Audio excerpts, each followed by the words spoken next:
এত টাকা থাকার পরেও, এত টাকা থাকার পরেও আরো টাকার প্রয়োজন। সুন্দর নারী রঙের বাড়ি, তবু ভরে না মন। ঠিক না বেঠিক? এত টাকা থাকার পরেও, এত টাকা থাকার পরেও আরো টাকার প্রয়োজন। সুন্দর নারী রঙের বাড়ি, তবু ভরে না মন। সুন্দর নারী রঙের বাড়ি, তবু ভরে না মন। ওরে ডাক দিলে রব যাইতে হবে, ডাক দিলে রব যাইতে হবে, সে কথা কি আছে স্মরণ। সুন্দর নারী রঙের বাড়ি, তবু ভরে না মন। কে পাঠালো এই ভুবনে, কে খাওয়ালো রোজ, ভুলেও কি একটি বারো রাখিস রে তার খোঁজ। কে পাঠালো এই ভুবনে, কে খাওয়ালো রোজ, ভুলেও কি একটি বারো রাখিস রে তার খোঁজ। যার দয়াতে আসলি ভবে, ভুলে গেলি কেন তবে। যার দয়াতে আসলি ভবে, ভুলে গেলি কেন তবে। বল না আছে কোন সে কারণ। সুন্দর নারী রঙের বাড়ি, তবু ভরে না মন। স্ত্রী নারী ধন সম্পত্তি, ব্যাংকে জমা টাকা, সবই তো ভাই থাকবে পড়ে, তুই তো যাবি একা। স্ত্রী নারী ধন ধন সম্পত্তি, স্ত্রী সন্তান ধন সম্পত্তি, ব্যাংকে জমা টাকা, সবই তো ভাই থাকবে পড়ে, তুই তো যাবি একা। ফ্লাইটের হইলে সময়, জানটা নিয়ে যাবে রে ভাই। ফ্লাইটের হইলে সময়, জানটা নিয়ে যাবে রে ভাই। শুনবে না কাহারো বারণ। সুন্দর নারী রঙের বাড়ি, তবু ভরে না মন। সুন্দর নারী রঙের বাড়ি, তবু ভরে না মন। এত টাকা থাকার পরেও, এত টাকা থাকার পরেও আরো টাকার প্রয়োজন। সুন্দর নারী রঙের বাড়ি, তবু ভরে না মন। ঠিক না ভাই? ঠিক। আল্লাহ বলছেন কাইফা তাকফুরুনা বিল্লাহি ওয়া কুনতুম আমওয়াতান ফাহিয়াকুম সুম্মা ইউমিতুকুম সুম্মা ইউহয়িকুম সুম্মা ইলাইহি তুরজাউন। আল্লাহ বলছেন কোন জিনিস তোমাদের তোমাদের রব থেকে ভুলাই দিল, তোমাদের রবকে অস্বীকার করতে শিখালো। অথচ তোমরা ছিলে মৃত, আমি তোমাদের জীবন দিলাম, আবার মৃত্যু ঘটাবো, আবার তোমাদেরকে আমার কাছেই উঠাবো, আমার কাছে দাঁড় করাবো। ওগো আমার ভাইয়েরা, এই টাকা আমাদের ভুলাইছে, আমাদের স্ত্রী আমাদের ভুলাইছে, আমাদের নারী সন্তান সম্পত্তি সব কিছু আল্লাহ রাব্বুল আলামিন থেকে আমাদেরকে ভুলাইছে না ভুলাই নাই? কথা কয় না? কিন্তু আমি বলি সাইজ হইবা, সাইজ হইবা গো, তওবা করার সময় পাইবা না। ঠিক না বেঠে? সাইজ হইবা, সাইজ হইবা গো, তওবা করার সময় পাইবা না। সাইজ হইবা, সাইজ হইবা রে, তওবা করার সময় পাইবা না। কত কইরা কইছি আমি নামাজ ধরো বন্ধু তুমি, সময় থাকতে নামাজ পড়লাম। বরং বাড়িতে থাকা উচ্ছিষ্ট মুরগি খাওয়ার পরে যে হাড়, গরুর গোশত খাওয়ার পরে যে হাড়, এই জাতীয় যেইগুলো থেকে যায় সেইগুলো ওই কুকুরে খায়। খাওয়ার পরে সারাটা রাত আপনার বাড়ির গেটে বসে পাহারা দেয়। যখন বাড়িতে চোর আসে, যখন বাড়িতে মানুষ আসে, যখন বাড়িতে লোক আসে, তখন কুকুর সচেতন থাকে না? থাকে না? কুকুর কি করে? তুই কি ডাক, তুই কি আমলিকির লোক না বিএনপির লোক? বলে তো, কথা কয় না, বলে না? বলে। কুত্তা রাতের অন্ধকারে হঠাৎ আমি যে দাঁড়াইছি আমার ভাইয়ের বাড়ি, যে দরজাটি টুকা দিছি, ভাইয়ের বাড়ি ছিল কি কুকুর। তুই কি দাঁড়াই, এই বাড়ি কলে তো, তোর তো পাবনায় কোনোদিন দেখিনি। কুকুরের ভাষায় বলে, কি বলে? তোরে পাবনায় তো কোনোদিন দেখিনি, তুই কোথা থেকে এসেছিস? তুই কোথা থেকে এসেছিস? হ্যাঁ, এখন মালিক যখন টের পায় যে বাড়িতে নিশ্চয় কেউ আসছে, এই জন্যে কুত্তা ডাকছে, যখন বের হয়, উনি বাড়ি থেকে বের হওয়ার পরে যদি দেখে কবির বিন সামাদ, তখন উনি আমাকে ধমক দেবে না কুত্তাকে? কুত্তাকে ধমক দেয়। এক ধমকে কুকুর বুঝে যায় যে আমার ভুল হয়ে গেছে। বোঝে না? বোঝে না? এক ধমকে চুপ হয়ে যায়। শুধু তাই না, বরং এই কুকুরটা করে কি, আবার মালিকের কাছে খালি ওই লেজ নাড়ায় আর কয় আমার ভুল হয়ে গেছে, আমার ভুল হয়ে গেছে। মাটিতে দেখবেন পা দিয়ে আঁচড় কাটছে, আর লেজটা একেবারে গোটো করে নিয়ে কয় আমার ভুল হয়ে গেছে, আমার ভুল হয়ে গেছে। বলে না? বলে না? যতক্ষণ মালিক তারে সংকেত না দেয় ঠিক আছে আমি তোর পরে রাগ করিনি, ততক্ষণ ও নিজেকে অপরাধী মনে করে। খেয়াল করে দেখবেন তো, যেই কুকুর হাড় খাইলো, কিছু উচ্ছিষ্ট খাইলো, অখাদ্য কুখাদ্য, এমনকি বাড়ির বাচ্চাটা পেম্পাসে পায়খানা করে রেখেছে সেইটাও খায়। এই গু খাওয়ার পরেও এই কুকুরটা আপনার বাড়িতে সারা রাত জেগে পাহারা দেয়। যদি বাড়ির মালিকের পরিচিত লোক ঢোকে তাইলে অপরাধ হয়ে গেলে ক্ষমা চায়, আর যদি চোর ঢোকে, মালিক চোরের পিছনে বাগানে না গেলেও কুত্তা বাগানে চলে যায়। যায় না? যায় না?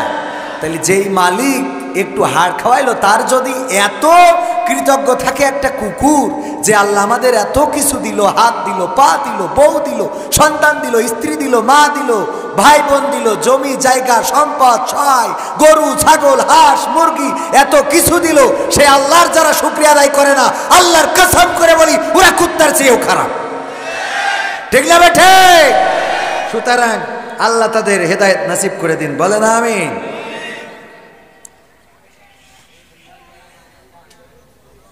নিয়ে চলে যায়। আমি শুনলাম এখানে যখন খিচুড়ি বিতরণ করা হবে তখন নাকি 2000 মানুষ ছাড়িয়ে যাবে রে।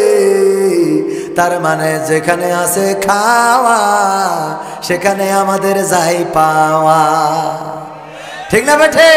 খাওয়ার সময় যারা আসবে ওরা খাওয়াটাই পাবে, পড়ার সময় যারা আসবে তারা পড়া পাবে, কিন্তু তারা পরকালে কিছু পাবে না।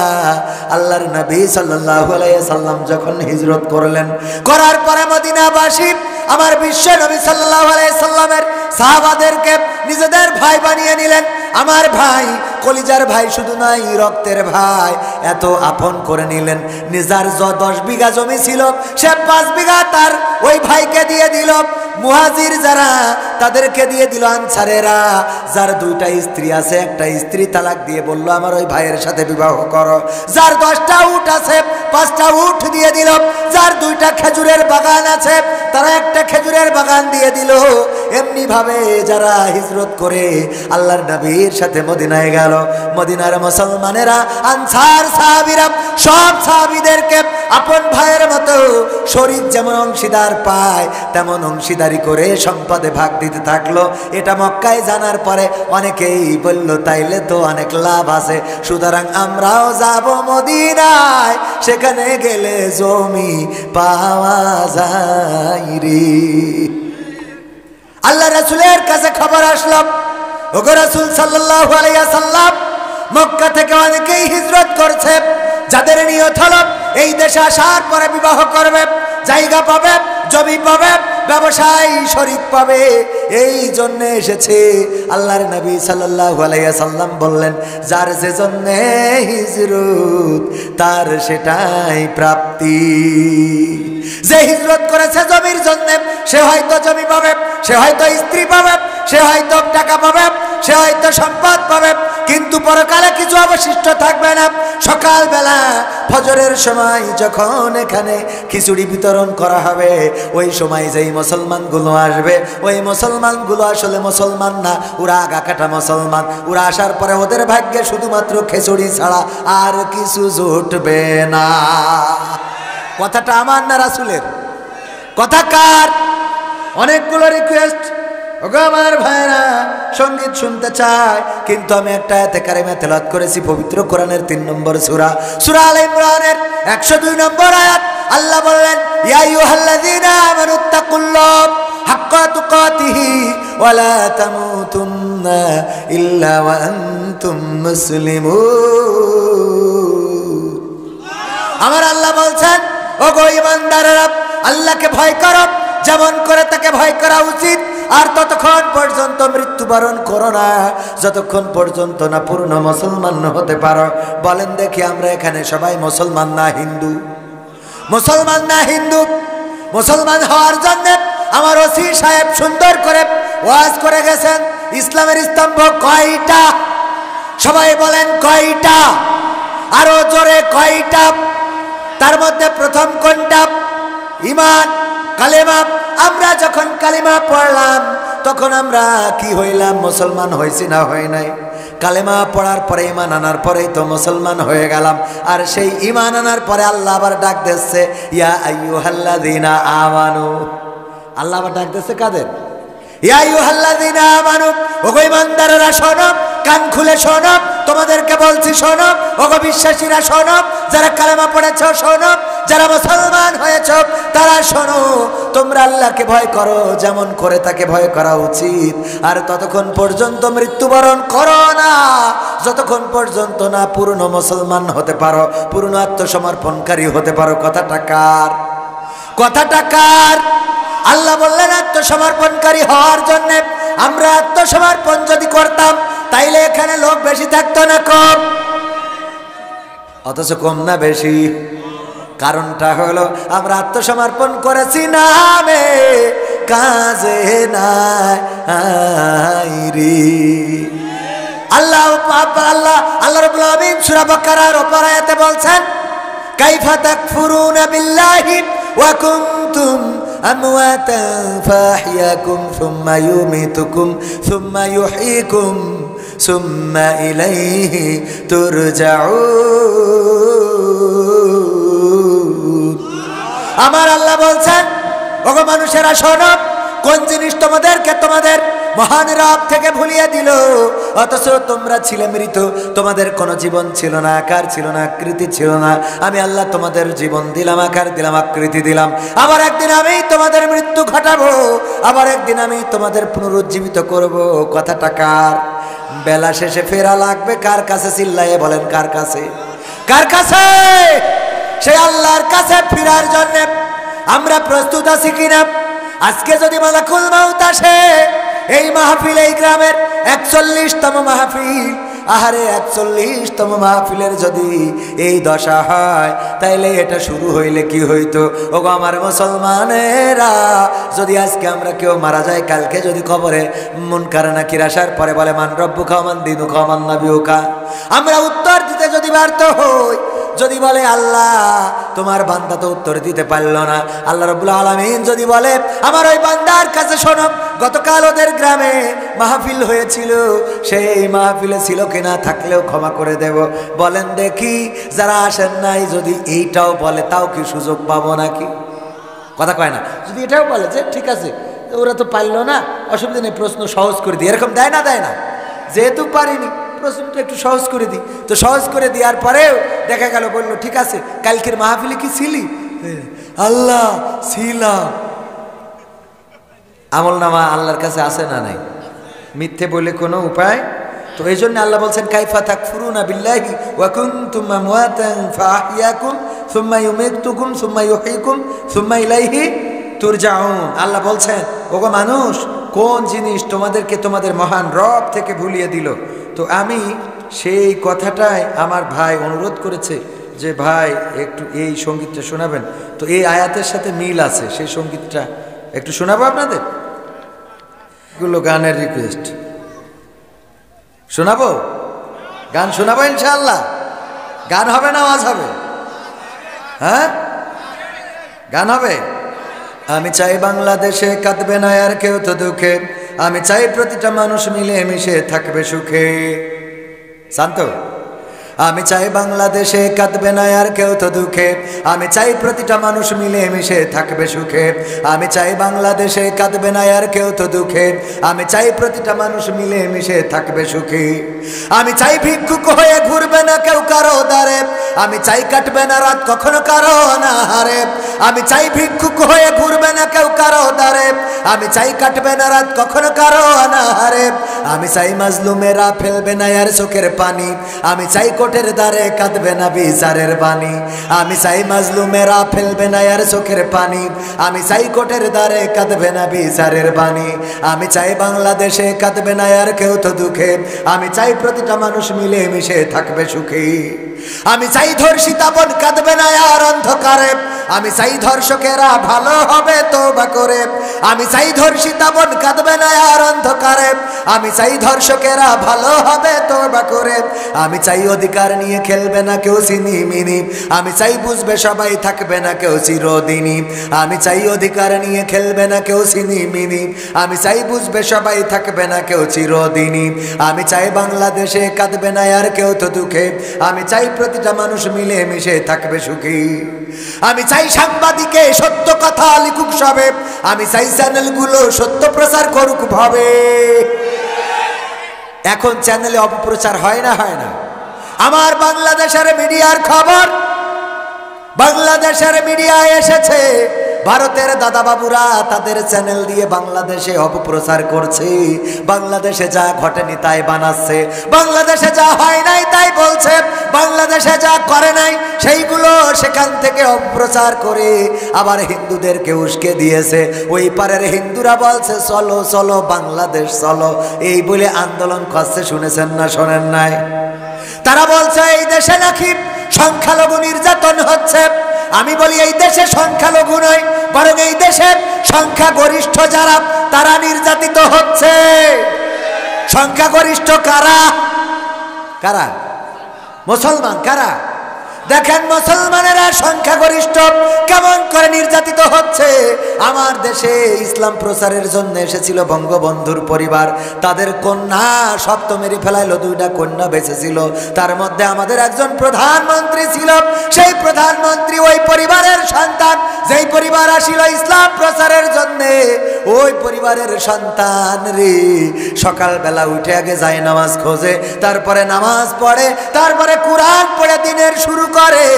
আর আমরা তারে বাংলাদেশে রাখলাম না, রাখলাম না রে। ঠিক না বে ঠিক? তাইলে এই যে তাড়ালাম, এটা কি সংখ্যালঘু না সংখ্যাগরিষ্ঠ? কথা কয় না, কি গরিষ্ঠ? 2 নম্বর আউলিয়া শামীম ওসমান সাহেব, আল্লাহর ওলি, আলহাজ কাবা শরীফে ইমামের পিছনে দাঁড়ায় 70 রাকাত 80 রাকাত 100 রাকাত করি এক এক রাতি তাহাজ্জুদ পড়ে গো। এই শামীম ওসমান রেও আমরা বাংলাদেশে রাখলাম না, তার বুরকা পরায়ে তাড়ায়ে দিলাম। বলেন সে সংখ্যালঘু না সংখ্যাগরিষ্ঠ? তাহলে নির্যাতন হইল কার পরে? 3 নম্বর আউলিয়া ওবায়দুল কাদের কাকা, কত বড় পরহেজগার, কত বড় আউলিয়া। আমাদের বলল এই মোবাইল কে দিয়েছে? ঠিক না বেঠে? আমাদের মোবাইল দিল, ঘরে ঘরে চাকরি দিল, 10 টাকা চাইল খাওয়াইলো। এই সব করার পরেও আমরা এই পরহেজগারকে বাংলাদেশে রাখলাম না।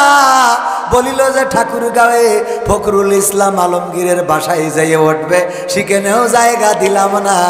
তাইলে বলেন দেখি ওবায়দুল কাদের কাকা সংখ্যালঘু না সংখ্যাগরিষ্ঠ? তাহলে কয়জন গেল? 4 নম্বর দরবেশ বাবা সালমান এফ রহমান, আল্লাহর ওলি, গতবার রমজান মাসে যে স্ট্যাটাস দিলে কাবা ঘর থেকে, যে কাবার ইমাম যেখানে দাঁড়াইছে তার বরাবর পিছনে আমি দাঁড়াই ইতিকাফ করতেছি।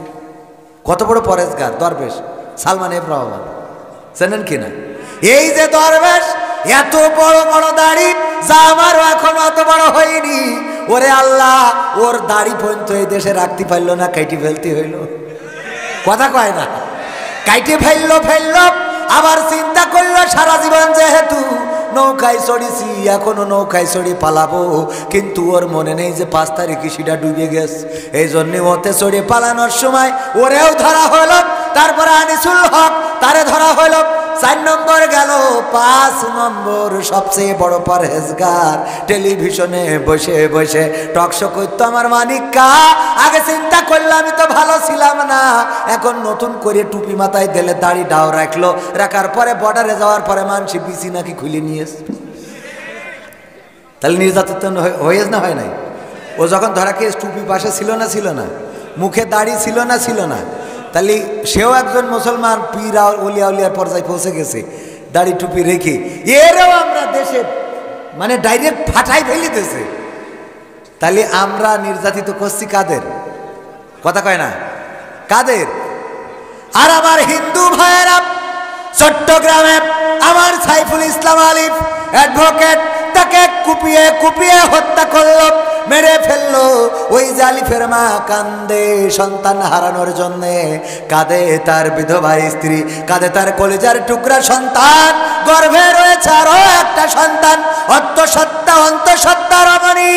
আহারে, কলিজার টুকরা সন্তান জন্মগ্রহণ করবে কিন্তু বাবাকে দেখবে না, তাকে কুপিয়ে হত্যা করলো।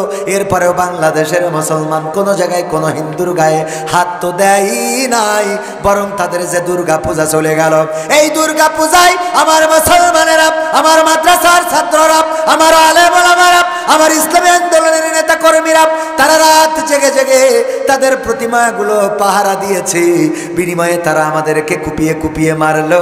এরপরেও আমরা তাদেরকে কিছু বললাম না, কিছু বলিনি, কিছু বলা হয় না। আর আমার দাদার দেশ থেকে সাংবাদিকেরা তারা প্রচার করে বাংলাদেশে হিন্দু নিধন হাসি। এইগুলো সাংবাদিক না সাংঘাতিক? এই জাতীয় কাজ যারা করে নিশ্চিত ওদের জন্মের দিন আব্বা অন্য জায়গায় ছিল। কথা কয় না? কারণ তুই যে বলিস এই কথার সাথে তো বাস্তবতার মিল থাকতে হবে। আমার দেশে কোনো হিন্দু মরেছে ক্ষমতা চেঞ্জ হওয়ার পরে, বরং দাদারা যাদেরকে ডাক্তার বানায় বসাইছিল ওদের প্রেসক্রিপশনে বিশ্বজিৎ খুন হয়েছে। ঠিক না বে ঠিক? বিশ্বজিৎকে কুপিয়ে হত্যা করা হয়েছে। তখন আমার দাদা বাবুরা কথা বলে নাই। যখন গয়েশ্বর চন্দ্র রায়কে রক্তাক্ত করা হয়েছে তখন আমার দাদা বাবুরা কথা বলে নাই। আর এখন যখন একটা জনগণের সরকার প্রতিষ্ঠিত হয়েছে তখন আমার দাদা বাবুরা অপপ্রচার চালায়। বাংলাদেশের তাওহীদ জনতার বুকে রক্ত থাকতে, এক ফোঁটা রক্ত শরীরে থাকতে এই জমিনকে দাদা বাবুদের হাতে শাসন হতে দেবে না। ঠিক না বেঠে? 15টা বছর শাসন করেছ, কিছুই বলি নাই। আমার নেত্রী বলেছে এত দিয়েছি যা মনে রাখবে, কোনোদিন ভুলবে না। আসলে ভুলে নাই, এই জন্য হেলিকপ্টারে করে নিয়ে গেছে। বলেন ঠিক না বেঠে? ওগো আমার ভাইরা, এই জন্য আমি বলেছি আমি চাই সাংবাদিকে সত্য কথা লিখুক সবে, আমি চাই চ্যানেলগুলো সত্য প্রচার করুক ভাবে, আমি চাই সাংবাদিকে সত্য কথা লিখুক সবে, আমি চাই চ্যানেলগুলো সত্য প্রচার করুক ভাবে, আমি চাই ইন্ডিয়ান সব চ্যানেলগুলো বন্ধ হবে, আমি চাই ইসলামী টিভি চ্যানেল খোলা রবে, আমি চাই বাংলাদেশে কাঁদবে না আর কেউ তো দুঃখে, আমি চাই প্রতিটা মানুষ মিলে মিশে থাকবে সুখী, আমি চাই বন্ধ হবে সুদের ঘুষের লেনা দেনা, আমি চাই যোগ্য যুবক দেশ দাসের বোঝা হবে না, আমি চাই বন্ধ হবে সুদের ঘুষের লেনা দেনা, আমি চাই যোগ্য যুবক দেশ দাসের বোঝা হবে না, আমি চাই খুন খারাপি হবে না কবু আমার দেশে, আমি চাই গড়বে এ দেশ ভাইয়ে ভাইয়ে ভালোবেসে, আমি চাই খুন খারাপি হবে না কবু আমার দেশে, আমি চাই গড়বে এ দেশ ভাইয়ে ভাইয়ে ভালোবেসে, আমি চাই বাংলাদেশে কাঁদবে না আর কেউ তো দুঃখে, আমি চাই প্রতিটা মানুষ মিলে মিশে থাকবে সুখী, আমি চাই আলেম যারা থাকবে দেশে মুক্ত তারা, আমি চাই মুফাসসিরের কণ্ঠে কোরআন শুনবে ধরা, আমি চাই আলেম যারা থাকবে দেশে মুক্ত তারা, আমি চাই মুফাসসিরের কণ্ঠে কোরআন শুনবে ধরা, আমি চাই কারাগার থেকে ফিরবে আমার ভাইয়েরা নিড়ে, আমি চাই কোরআনের পাখিরা মোদের মাঝে আসবে ফিরে। আমি চাই বাংলাদেশে কাঁদবে না আর কেউ তো দুঃখে। আমি চাই প্রতিটা মানুষ মিলে মিশে থাকবে সুখী। আমি চাই সংসদ থেকে বলবে সবাই খোদার কথা। আমি চাই নেতারা সবাই মুছে দেবে দুঃখীর ব্যথা। আমি চাই সংসদ থেকে বলবে সবাই খোদার কথা। আমি চাই নেতারা সবাই মুছে দেবে দুঃখীর ব্যথা। আমি চাই আইন হবে আল কোরআনের বিধান দিয়ে। আমি চাই থাকবে মানুষ শান্তি ও সুখ সঙ্গে নিয়ে। ঠিক না বেঠে? আমি চাই বাংলাদেশে কাঁদবে না আর কেউ তো দুঃখে। আমি চাই প্রতিটা মানুষ মিলে মিশে থাকবে সুখী। যেই কলিটা 14টা 15টা বছর গাইতে পারি না একটা কলি, সেটা বলবো? আমি চাই নির্দোষী কেউ পড়বে না আর হাতে কড়া। আমি চাই সত্যিকারের অপরাধী সব পড়বে ধরা। আমি চাই নির্দোষী কেউ পড়বে না আর হাতে কড়া। আমি চাই সত্যকারের অপরাধী সব পড়বে ধরা। আমি চাই ফাঁসির কাষ্ঠে ঝুলবে না আর আমার নেতা। আমি চাই লঙ্ঘন হবে না কভু মানবতা। এই পাবনার সন্তানও ফাঁসির কাষ্ঠে ঝুলেছে না ঝুলে নাই? মতিউর রহমান নিজামী রাহিমাহুল্লাহ, আল্লাহ কবরটারে জান্নাতের বাগান বানান। আমি ওনাদের জন্য এই অন্তরটা লিখেছিলাম। আমি চাই নির্দোষী কেউ পড়বে না আর হাতে কড়া। আমি চাই সত্যিকারের অপরাধী সব পড়বে ধরা। আমি চাই নির্দোষী কেউ পড়বে না আর হাতে কড়া। আমি চাই সত্যিকারের অপরাধী সব পড়বে ধরা। আমি চাই ফাঁসির কাষ্ঠে ঝুলবে না আর আমার নেতা। আমি চাই লঙ্ঘন হবে না কভু মানবতা। আমি চাই ফাঁসির কাষ্ঠে ঝুলবে না আর আমার নেতা। আমি চাই লঙ্ঘন হবে না কভু মানবতা। আমি চাই বাংলাদেশে কাঁদবে না। আমি চাই বাংলাদেশে কাঁদবে না আর কেউ তো দুঃখে। আমি চাই প্রতিটা মানুষ মিলে মিশে থাকবে সুখী। আমরা একটি সুখী সমৃদ্ধশালী বাংলাদেশ যদি গড়তে হয়, তবে কিসের দরকার? আল কোরআনের আইনের দরকার। কিসের দরকার? সেই কোরআনের আইন বাংলার জমিনে কায়েম হোক। এটা কি চান? এটা চাই, কিন্তু মুখে মুখে হাজার হাজার মুসলমান তৌহিদি জনতা আশেপাশে আছে, বাজারগুলোতে ভরা, সবাই বাজার